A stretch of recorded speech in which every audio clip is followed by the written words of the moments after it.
Welcome back, everybody, to the Birdies and Bourbon Show. Dan and I just got done with an interview in Tennessee. If you can't tell, I may have a little sunburn. It's hot up there.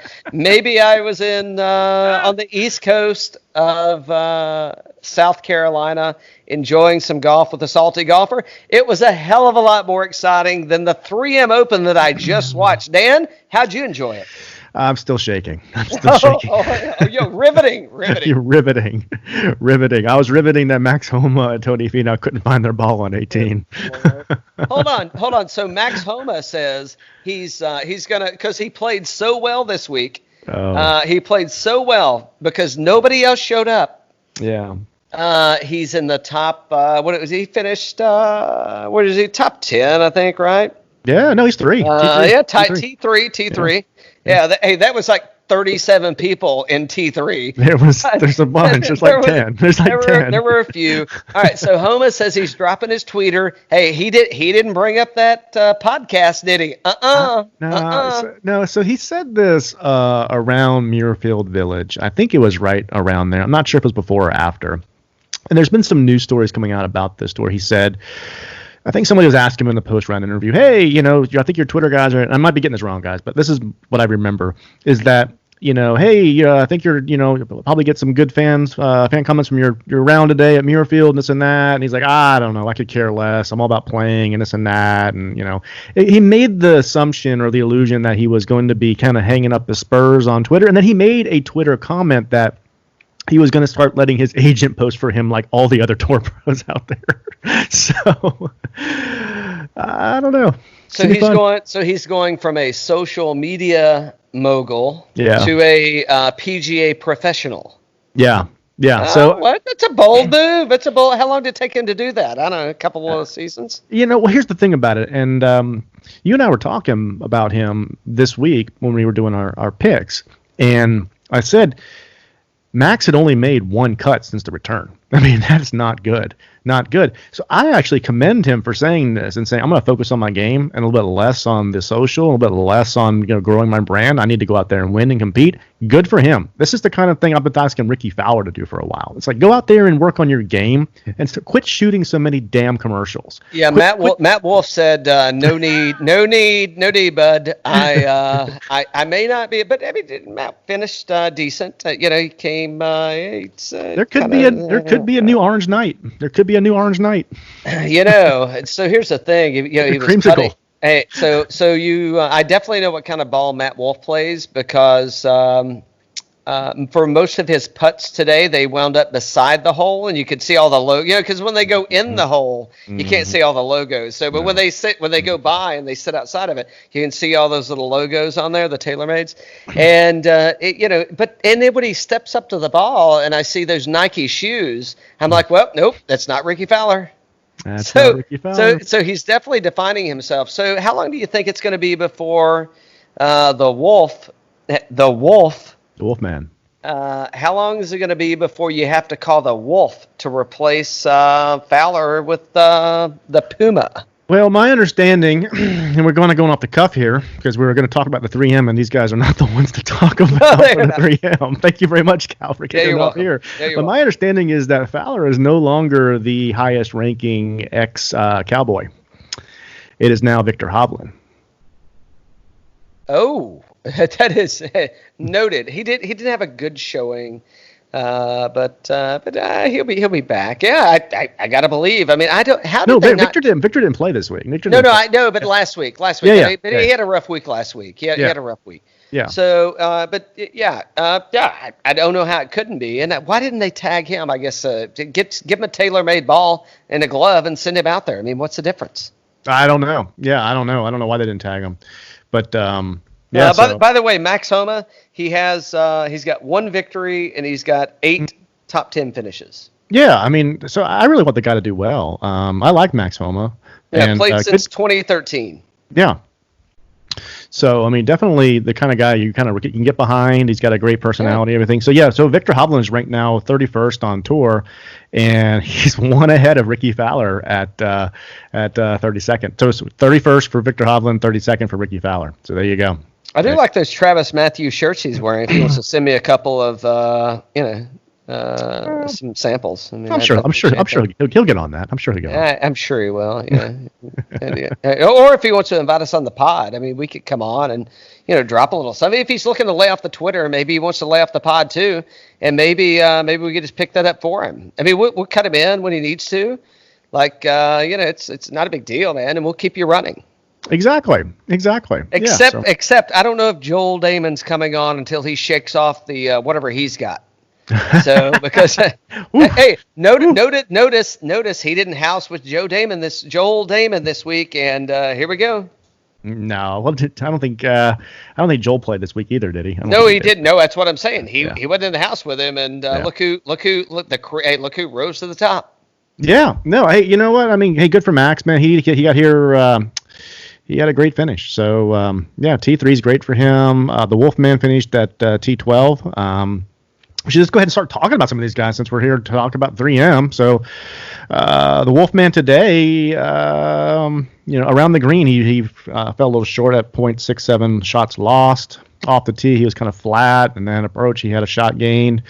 So he just couldn't get it together like he needed to. He still shot 4 under, but he did I think he bogeyed the last hole. Want him to.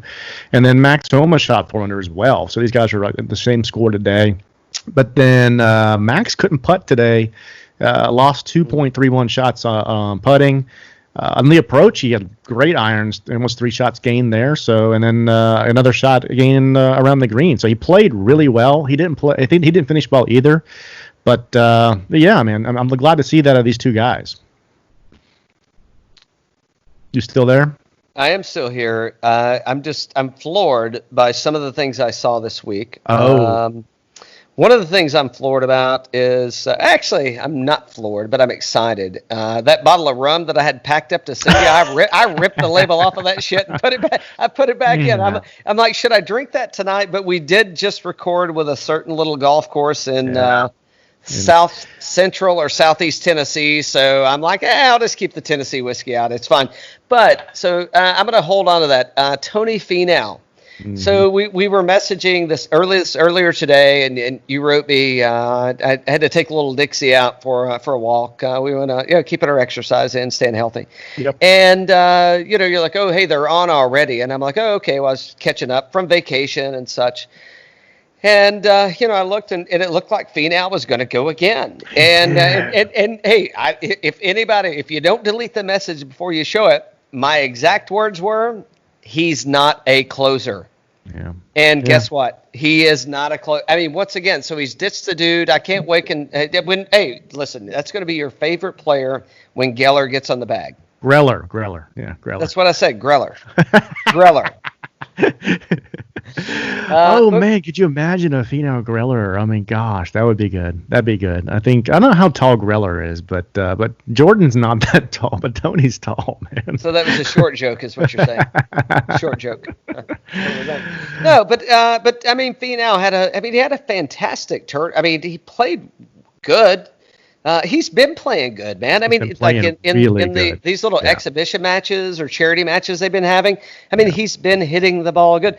I guess the Puerto Rican curse is real. I mean, it's real. How can you argue with it? I think we need a big Poppy and a Manny Ramirez to kind of break this thing with what's his name, Pedro. Give me Pedro, Big Poppy. We need some kind of we need more Pedro. Come on, we need more Pedro to break this Puerto Rican curse. We got to figure this out, man, because this is crazy that they can't get along. All right, so Finau, I don't know anything else on him. We don't need to milk it, dude. I mean, he has got to be just like melting in his shoes. I was actually looking to see if he's in the lineup for next week, and I hope he's not. I mean, I guess he has to be kind of if he's going to stay in the playoffs. So yeah, he is. He's in next week, so I'm not picking. I might pick him because he's making the cut lines and he's playing good. Yeah. Tony. Tony today. For the day he needed to close, he shot 300 par, 16 under for the tournament. Putted decent. Didn't make the putts he needed to, but didn't lose any strokes on the green. He gained a half a shot there. Around the green, he struggled quite a bit at losing a shot there, and then the other, off the tee and on the approach were kind of flat. So he played good. He just didn't get done what he needed to get done. He needed to shoot 500 par today, and he shot 300. So that's what cost him the tournament. Yeah. Then let's talk about Michael Thompson. I mean, Michael Thompson was coming in. I think he was co-leading on the way in, right? Co-leading. And co-leading. He won his last tournament. He won was Honda in 2013. Came out and he wasn't great today, but he did putt great. I mean, he shot 4 under par, but like people are like, "Whoa, wait a minute, he wasn't great. He shot 4 under par."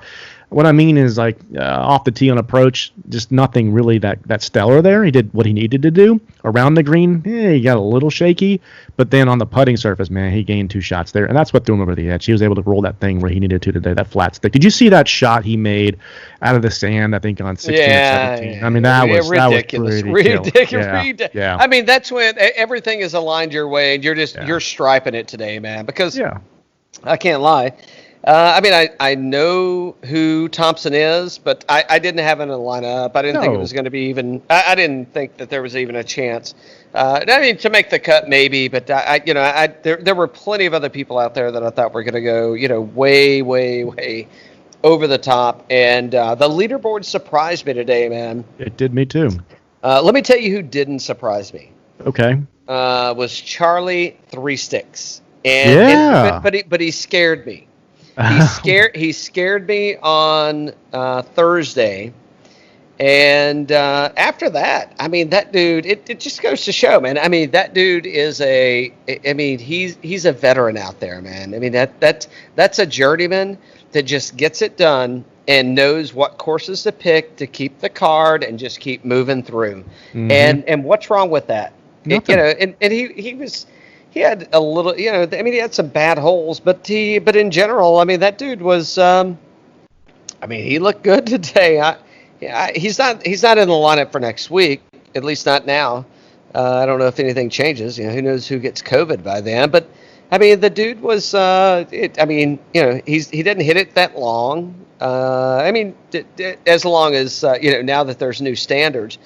But he putted extremely well. Yep. Greens in regulation were, well above 50%, and so was his driving accuracy.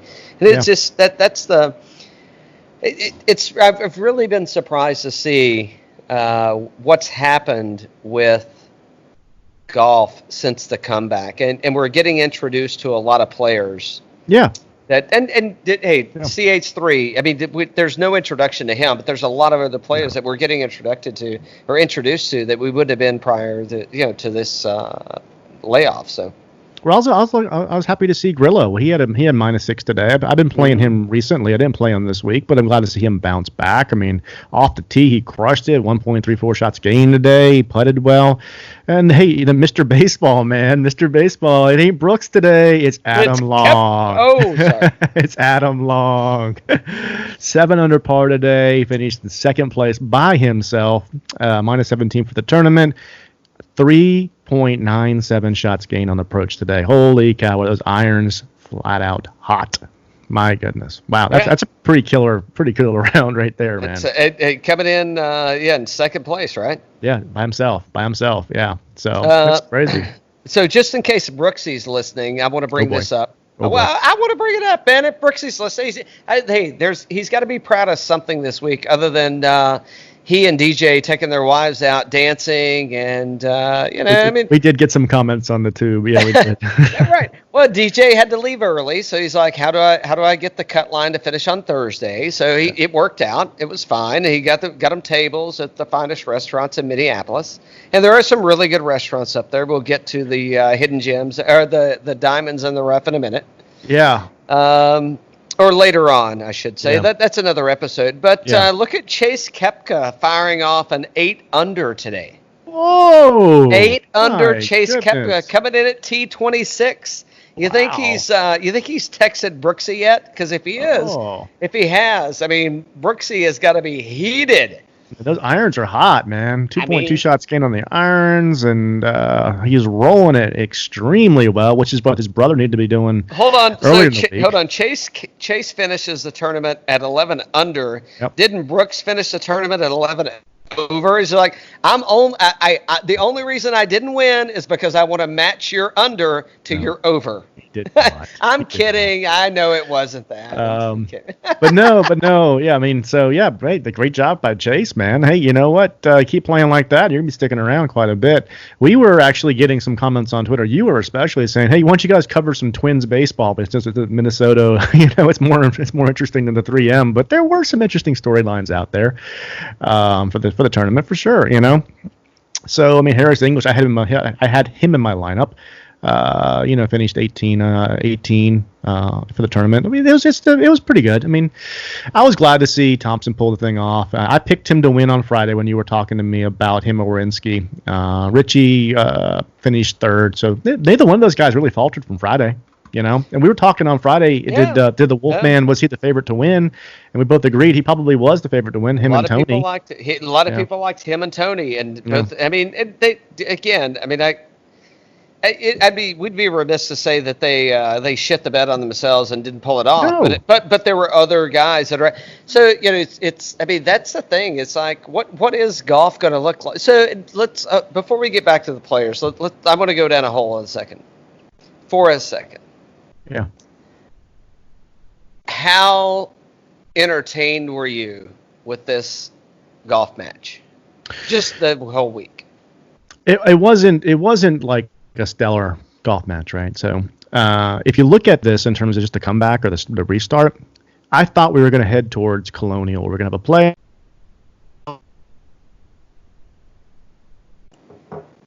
The Colonial had a nice finish, right? But there were a ton of superstars at Colonial. There were no true superstars here, or the ones that did left kind of early. And so I thought that we might be having a playoff because we had so many people that were all tied at the top. I thought maybe we could have easily you had a couple people that were on 15, 16. I mean, we could have had like a six-man playoff. I mean, so when you say was I entertained for the week, it was shaping up to be a pretty interesting Sunday afternoon. If we would have had a playoff with Finau, Wolff, Max Homa, Thompson, Howell, I mean, that would have been really kind of fun. But I mean, hey, Thompson pulled it off. He did not do the Colonial and miss the putt or have a shank or anything like that. He just stayed steady and just said, this is a boring, but hey, you know what? This is great for his career. So we'll collect a finder's fee on this because I think this is noteworthy. And when you publish it or when you start going down this road, not us, but the people that are listening, just remember where you heard it. But you've got like the Max Homas out there, right? That are podcasting and that are tweetering and but I can't say this and I can't say that. So pass it off to the people that can say it. We won't bother you, and we don't want any insider information. But I mean, what does golf look like? So think about Tiger Woods, right? So he's 44 years old.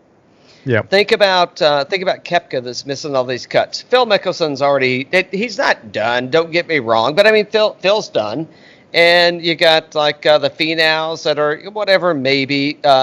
Ricky Fowler, toast, right? I mean, granted, he could whip us. I mean, if we combined both of our shots, he'd still beat us. I'm not hosing them on their golf talent. I'm just hosing them on the playability. Like, if I get off on a tangent, shut me up. But it's like there's it's who's the next Michael Jordan? Who's the next Kobe Bryant? Who's the next Tiger Woods? Who's the next Phil Mickelson? And who's even now, if you look at today. I would say that Jack Nicklaus is. I'm sorry. Yeah, Jack Nicklaus. I'm going with Jack Nicklaus is more popular than even some of these other players that are coming up. And I'm not trying to take anything away from them, but I'm like, you wind up at Twin Cities and you've got. I mean, somebody's doing a bad job of promoting some of these dudes because. I'll bet you that a lot of people didn't actually even know who Michael Thompson was. A lot of people didn't know who Adam Long was. A lot of people didn't know who Robbie Shelton was. And that's 1, 2, and then Robbie Shelton starts T3. Yeah. So that somebody's doing a bad job of promoting these people. Maybe it's themselves. If they are, hey, Michael Thompson, Adam Long, and Robbie Shelton, we want you to come on the pod, and we'll start promoting you, man. Yeah. Absolutely. I agree with you. I agree with you that They don't do a great job promoting them. I will also say this, though. And we absolutely want these guests in terms of just, I think they're interesting people, and I've heard them on certain things here and there. They're not out there all the time. But you know who else was saying that they wanted to have more notoriety like 3 years ago? Brooks Koepka, right? And what he had to do, he had to go out there and win all these majors in order to start getting the name out there. So the tour you're exactly right. There is a breakdown there, and that the tour doesn't put these guys out there like they should. It was great to see the featured groupings this week because you got to see a bunch of guys you don't usually get to see. I don't think the groupings for next week will come out like on Tuesday or Monday, and we'll be able to see them. Well, it's going to be full of Rory and Phil and not Tiger, but he's not playing next week. But all those big guys, are all going to be in the groupings again. That's what's going to be on TV. But I guess my point is, in order to start getting your name out there, if you're some of these guys, you got to go out there and be in the top 10 a lot. Actually, you do not have to be in the top 10. Yeah, you do. Michael Thompson, Adam Long, and Robbie Shelton. All we need to just answer the message. We're sending you one as soon as we get done with this pod. No, not for us. No, I'll have them on. But you know what I'm saying? Like in terms of starting to get in those featured groupings, get your name out there. You better be in the top 10 at the majors. Yeah, you have to. And when the big dogs are out there playing, because these fields these days are insanely competitive on the PGA Tour. When you got like next week, it's going to be an insane field, and there is a big gap between the top 25 and the rest of them. And you got to get in that top 25 in order to start getting on TV more. You do. So. Well, speaking of, let's talk about Bo Hoag that shot 65, 73, 69, and 63. Shot the low round of the day. And he came in at T12, and guess what? He is not a guy that ever gets any noise, man. No. He gained almost 4 strokes putting. It's like Bo, nice work today, man. And he's advancing. So. Yeah. Well, it's good to see Nick Watley bounce back since he had the COVID. He placed T12 today, shot 3 under, 14 under for the tournament. Dylan Fratelli, another guy, didn't he have the COVID too? Yep. There they are. Hoffman, but I think Hoffman had a rough day. Yeah, he did. So, hey, your boy Norlander, -6 for the day. He bounced back nicely. Hopefully he's not too expensive next week. Listen, I don't know. If Norlander is like over $7,000 next week, I ain't picking him. Yep. I ain't picking him. I don't even know whether I know why it happened, but he can't be because I can't wait for the day that Brooks Koepka is like in the low 7s. You think there's a contract that says Brooks cannot be priced below he might be 8,500? Might be. Who else do you see in notables out there, man? Any other notables out there? Pat Perez, man. Yeah. So I put him in some juice, but so T23 for Pat. Hey Pat, I don't know if that shit. Hey Pat. No. I didn't hurt my nose. Kenny Powers. Yeah, there you go. You know who I did play in some lineups, and he doesn't play often as Weisberger. I played him in some lineups late in the week. And is he playing next week? I'm not sure if I saw his name on the list for next week or not, but great Alex player. Noren. Alex Noren? Yeah. Yeah, the Swiss man. Yeah. He that dude was solid today, man. I mean, all week, actually. I mean, he didn't shoot under he shot under par every day, so solid. You picked on me for my Luke List entry on Tuesday last week, but he made the cut and he finished 32. So there you go. Yes, you did. You picked on me about that one. Maybe. So yeah, man. I don't know. I thought I don't know how long we've been going, but I don't know. Here we go. Here, look at this one again. I don't want to pick on this guy. We picked on him. We don't pick on him, but we did point out. You got to get your stuff together. Maybe he's hurt, man. Maybe he's hurt. Something's going on because Harry Higgs, another missed cut. Plus six for the tournament. I mean, what's going on with this guy? Maybe he's taking the Zach Blair train and he's like, I'm working on a brand, not a PGA career. Man, yeah, he has not been playing well lately. I'm sorry, Harry. Come on, buddy. Take a couple weeks off, man. Rest up. Paul Casey didn't play well. He was kind of disappointing in the tournament. Yeah, I picked him in my lineup, though, but I figured that was going to happen. Excuse me. I didn't figure that was going to happen. Yeah. But because he played good last week, or decent. But I thought he'd turn something on. I mean, because he's a ball striker. Yeah. But, I mean, look at everybody that rose to the top end. I mean, there's, like, and it's really shocking to me about everybody that you see. Well, excuse me. I shouldn't say it's shocking. Yeah. It's good to see all these people come up. It's bad to see that they just don't have anything behind them. I mean, there's no chance to find out who these people are. Yeah. But overall, I thought we got a chance to see a lot of good players this week. And it's onward now. So next week, the field is going to be completely stacked. Did you see that field for next week? Holy cow. I did see it. We're heading to Memphis. We are. I'm heading to Memphis. Oof. So we'll come back to you guys with that. So let's do this. Let's go into our 4 caddy sessions real quick. You ready for that? Oh, am I? Okay. So we're gonna go birdies and bogeys of the week, and then we're gonna go predictions. Okay. So we're gonna go birdies and bogeys first, and then predictions. You want me to go first? Or you want to go first? Pick it. You go first. Bert, who's your birdie of the week? My birdie of the week is gonna be. No, I'm not ready. You go. Okay. Well, my birdie of the week is going to go to, I'm going to pick Michael Thompson. I picked him on Friday to win this thing. In terms of, you gave me him or Werenski, and I said I like the way that he was shaping up. You know, he hadn't won since 2013. I know this is many weeks in a row where I'm giving my birdie of the week to the winner, but still, I mean, just in terms of just being able to hold on, they led the entire way, man. And to be able to do that, and they had some really big names in this field. I mean, Homa, Finau, I mean, how all these guys were out there. And they didn't fold. They held on. This is not what we saw at Colonial earlier, where we saw some guys kind of fade that had the lead or whatnot. Finau, faded or whatnot. But these guys kept strong. Michael Thompson's my birdie of the week. Now it's your turn. My birdie of the week is Chase Koepka. Okay. His brother only plays for the majors. That's true. And he shot, I think he shot the low round of the day today at 8 under. Yeah. So, hey, guess what, Chase? Hey, you don't have to follow your big brother around anymore. Make your own way, son. Man. Here you go. And he will not get into the WGC because that's that's a world golf. But he's invited back now for the next golf tournament. And guess what? At this point, Brooks has missed more cuts than Chase has. That's right. So I'm just saying, Chase Koepka is my birdie of the week.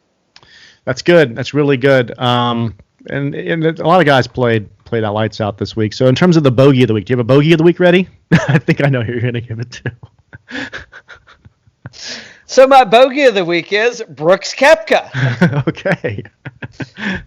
Hey Brooks, your brother, he's just like shoehorning him into the next tournaments. Yeah. So here he comes, and be careful because he's actually going to try and make it to play on tour, and you're trying to win majors. Yeah. And I get it that we're working through a difficult situation right now. Yeah. But if you can't change your mental attitude, I don't know how it's going to go. My bogey of the week goes to DJ, Mr. 4 in the water in 2 holes. So, I mean, DJ, yeah, I don't know. I'm not speculating. I mean, he's clean. But anyway, he blamed on the back. Hopefully it is the back. He said he blamed on the back. He left early, and then he said he will be there in Memphis next week. So, I just think, there's no guy out there that could shake off something like him. Hopefully he can. We need him to play well. I loved watching him when he won recently. But my goodness, that was a bit of a performance on Thursday. Hey DJ, did you really hurt your back or was it your nose? Oh no, all good. But no, DJ needs to get his stuff together, man. I mean, he needs to get serious about this. We always say that the guys that are the ones that, you could have a great day. you just can't have the really bad days, right? You got to be able to control that, and he has not been able to show us control there. Think about it like this: it's not about the good shots; it's about the good mishits. Right. And you've got to be able to control. You can't have bad mishits. You've got to have good mishits. Yep. And that dude is not having good mishits whatsoever. I mean, we talked about it back in what were we in March, April, I guess, right? With the challenge, and even then, it wasn't even the mishits. It's like that dude does not want to be here playing golf. Yeah. I know it's the way he looked. Yeah, absolutely. So hopefully he can bounce back. I mean, we talked earlier in the week. Why was he even there?